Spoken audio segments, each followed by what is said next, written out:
इस मूवी की शुरुआत में हमें बताया जाता है कि अब पूरे 6 साल बीत चुके हैं जब कोलंबस, विचिता, लिटिल रॉक और तलासी ये चारों उस एम्यूजमेंट पार्क से ज़ोंबीज को मारकर वहां से बचकर बाहर निकले थे और अब ये ज़ोंबीज को मारने में बहुत एक्सपर्ट हो चुके हैं। इन्हें अच्छी तरीके से पता चल चुका है कि कौन सा ज़ोंबी किस तरीके से रिएक्ट करता है और अब इनका ज़ोंबीज से डर भी बिल्कुल खत्म हो चुका है और अब ये बड़ी आसानी से ज़ोंबीज को मार सकते हैं। ये चारों के चारों अब एक व्हाइट हाउस के अंदर रहते हैं जो पूरा का पूरा खाली होता है। यहाँ ये चारों सुरक्षित है, यहाँ पर ज़ोंबीज नहीं आ सकते। लेकिन लिटिल रॉक जो विचिता की छोटी बहन है वो व्हाइट हाउस के अंदर रह कर बोर हो चुकी है और अब वो इस व्हाइट हाउस से बाहर जाना चाहती है और अपनी उम्र के बच्चों के साथ खेलना चाहती है। लेकिन लिटिल रॉक की उम्र के बच्चे कहाँ पर है किसी को नहीं पता, क्योंकि बाहर ज़ोंबीज का आतंक फैला हुआ है और शायद अभी कोई इंसान बचे भी है या फिर नहीं, इसके बारे में इन्हें कुछ भी पता नहीं है। इसी दौरान हम कोलंबस को देखते हैं जो विचिता से प्यार करता है और इसीलिए वो सही मौका देखते हुए विचिता को एक हॉप डायमंड रिंग से प्रपोज करता है। लेकिन विचिता को तो कमिटमेंट फोबिया होता है, इस वजह से वो कोलंबस के प्रपोजल का अभी तक कोई भी जवाब नहीं देती है। लेकिन कोलंबस तो इंतजार कर रहा होता है कि विचिता उससे कुछ ना कुछ तो जरूर बोलेगी, लेकिन फोबिया के चलते विचिता अभी तक उसे कुछ भी नहीं कहती है। वहीं अगली सुबह कोलंबस और तलासी जब उठते हैं तो उन दोनों को पता चलता है कि विचिता अपनी छोटी बहन लिटिल रॉक के साथ उस व्हाइट हाउस को छोड़कर जा चुकी है। दोनों बहनें तलासी और कोलंबस के लिए एक नोट भी छोड़कर जाती है और उस नोट के थ्रू ही इन दोनों को पता चलता है कि वे दोनों बहनें उस जगह से जा चुकी है और विचिता और उसकी छोटी बहन एक बार फिर से इन दोनों को धोखा देकर इन्हें छोड़कर चली जाती है। इसके अगले सीन में हम उन दोनों बहनों को देखते हैं जो अपनी गाड़ी से जा रही होती है, लेकिन तभी अचानक से ही उनके सामने एक आदमी आता है जो वायरस से इन्फेक्टेड नहीं होता है, वो एकदम सुरक्षित होता है। इसके बाद में धीरे धीरे करके एक और महीना गुजर जाता है और हम कोलंबस को देखते हैं जिसकी गर्लफ्रेंड विचिता जा चुकी है। इस वजह से कोलंबस को विचिता का बहुत दुख होता है, उसे विचिता की बहुत याद आ रही होती है और उसने अभी तक उसके प्रपोजल का कोई जवाब नहीं दिया है। वो तलाशी के साथ एक मॉल के अंदर जाता है जहाँ पर इन दोनों को मेडिसन नाम की एक लड़की मिलती है और मेडिसन भी वायरस से इन्फेक्टेड नहीं होती है, वो एकदम सुरक्षित होती है। हालांकि शुरुआत के अंदर तो वो मेडिसन को ज़ोंबी समझकर उसके ऊपर शूट कर देता है, लेकिन बाद में उसे पता चलता है कि मेडिसन कोई ज़ोंबी नहीं है, वो अभी भी एक इंसान है। दरअसल मेडिसन अभी तक ज़ोंबीज का शिकार इसीलिए नहीं हुई क्योंकि वह उस मॉल के अंदर एक स्टोर के फ्रीजर में रहकर सर्वाइव कर रही थी, इसीलिए अभी तक वो ज़ोंबीज से बची रही।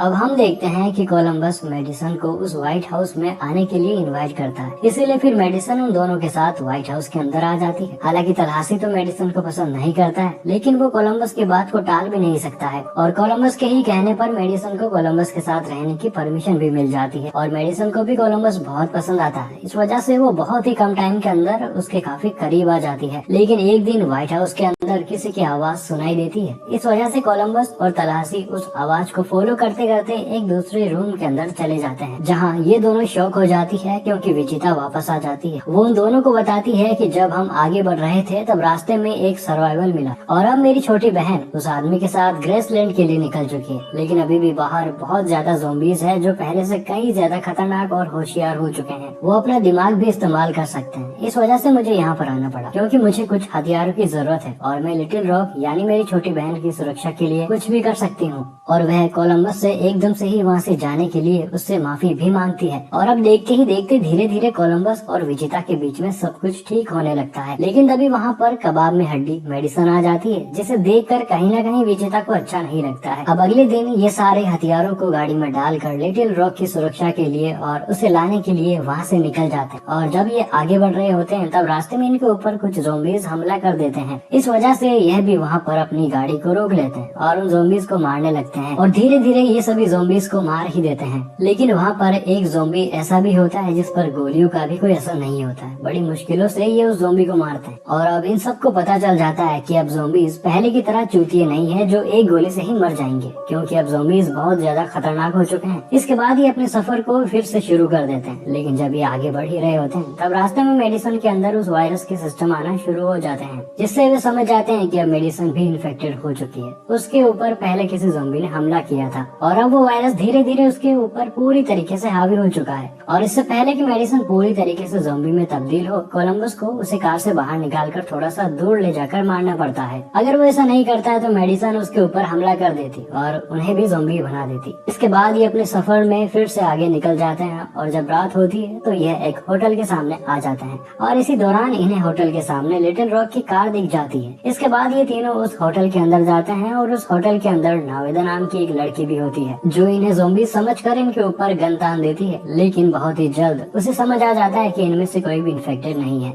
अब ये नावेदा से पूछते हैं कि लिटिल रॉक कहाँ पर है। नावेदा बताती है कि लिटिल रॉक एक आदमी के साथ यहाँ पर आई थी और अपनी गाड़ी को यहाँ पर छोड़कर एक दूसरी गाड़ी से उस आदमी के साथ बेबीलोन की तरफ निकल चुकी है। अब ये लोग रात तो उसी होटल में गुजारते हैं, लेकिन सुबह होते ही अपने सफर में फिर से निकल जाते हैं और जब ये रास्ते से जा रहे होते हैं तब इन्हें एक मिनी ट्रक दिखाई देता है और उस मिनी ट्रक को कोई और नहीं बल्कि मेडिसन ही चला रही होती है, जिसे देखकर ये सब लोग शॉक हो जाते हैं क्योंकि कोलंबस ने तो मेडिसन को मार दिया था क्योंकि वो ज़ॉम्बी बनने वाली थी, लेकिन अब तो वो बिल्कुल ठीक है और आराम से उस मिनी ट्रक को चला रही है। दरअसल दोस्तों, कोलंबस ने तो उसे मारा ही नहीं था क्योंकि वो वायरस से इन्फेक्टेड हुई ही नहीं थी। दरअसल उसे पीनट एलर्जी थी और इसी वजह से ज़ॉम्बीज की तरह वह हरकतें कर रही थी। लेकिन अब मेडिसन फिर से एक बार इनके साथ हो जाती। आगे बढ़ते बढ़ते ये फाइनली बेबीलोन पहुंच जाते हैं जहाँ पर लिटिल रॉक आई है, लेकिन इन सबको अपने अपने हथियार छोड़ने पड़ते हैं क्योंकि वहाँ पर जो भी नॉर्मल इंसान होते हैं वे सब के सब हिंसा के खिलाफ होते हैं। वहाँ पर हमें यह पता चलता है कि बेबीलोन के अंदर एक भी ज़ॉम्बी नहीं है, वहाँ पर सिर्फ इंसान ही है जो आराम से शांति से खुशी से रह रहे हैं। अब ये जैसे ही अंदर जाते हैं तो इन्हें लिटिल रॉक मिल जाती है जो काफी खुश होती है क्योंकि वो अपनी उम्र के बच्चों के साथ खेलना चाहती थी जो यहाँ पर मौजूद होते हैं। और अब यहाँ से तलाशी का नया सफर, नई मंजिल शुरू हो जाती है और वे गाड़ी लेकर वहाँ से निकल जाता है। और जब रात होती है तब तलाशी देखता है कि बहुत सारे सुपर ज़ॉम्बीज जो गोलियों से भी नहीं मरते हैं और जिन्हें मारना बहुत मुश्किल होता है वो सब के सब बेबीलोन की तरफ बढ़ रहे हैं। दरअसल बेबीलोन के अंदर काफी ज्यादा रोशनी हो रही होती है, इस वजह से सारे ज़ॉम्बीज उस तरफ अट्रैक्ट होकर भागने लगते हैं। लेकिन अब तलाशी को इस बारे में पता चल जाता है कि ज़ॉम्बीज बेबीलोन की तरफ बढ़ रहे हैं। इस वजह से वो तुरंत बेबीलोन पहुंच जाता है क्योंकि वो सभी को बचाना चाहता है, लेकिन बेबीलोन के अंदर किसी के पास कोई भी हथियार नहीं होता।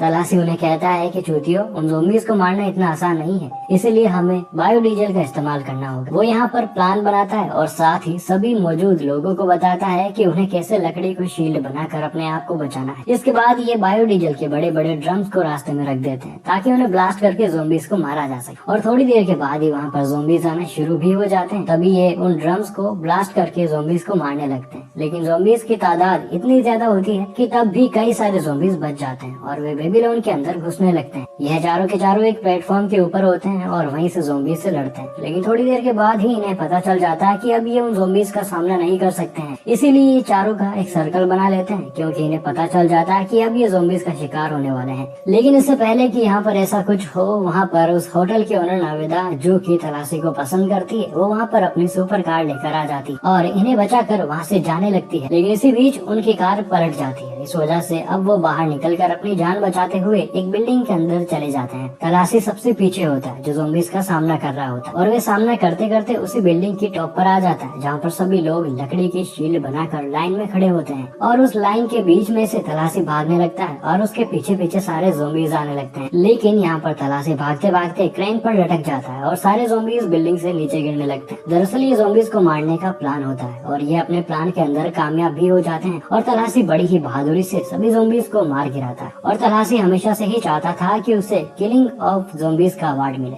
और अब क्योंकि सारे ज़ॉम्बीज मारे जा चुके हैं, इस वजह से ये सब लोग एकदम सुरक्षित होते हैं। और यहाँ पर कोलंबस विजेता को रिंग भी पहना देता है और अब ये एक रिलेशनशिप के अंदर आ जाते हैं। वहीं अब तलाशी और नावेदा भी एक दूसरे को अपने प्यार का इजहार कर देते हैं और इस तरह से ये दोनों भी एक हो जाते हैं। और अब ये सब एक ऐसी जगह पर है जो ज़ॉम्बी फ्री है, जहाँ पर ज़ॉम्बीज का नामो निशान नहीं है। इसके बाद ये लोग ड्राइव पर जाते हैं और कोलंबस कहता है कि अब मुझे मेरा परिवार मिल गया, जिनसे हम प्यार करते हैं वही हमारा परिवार होता है। और दोस्तों, इसी के साथ यह मूवी यहीं पर खत्म हो जाती है।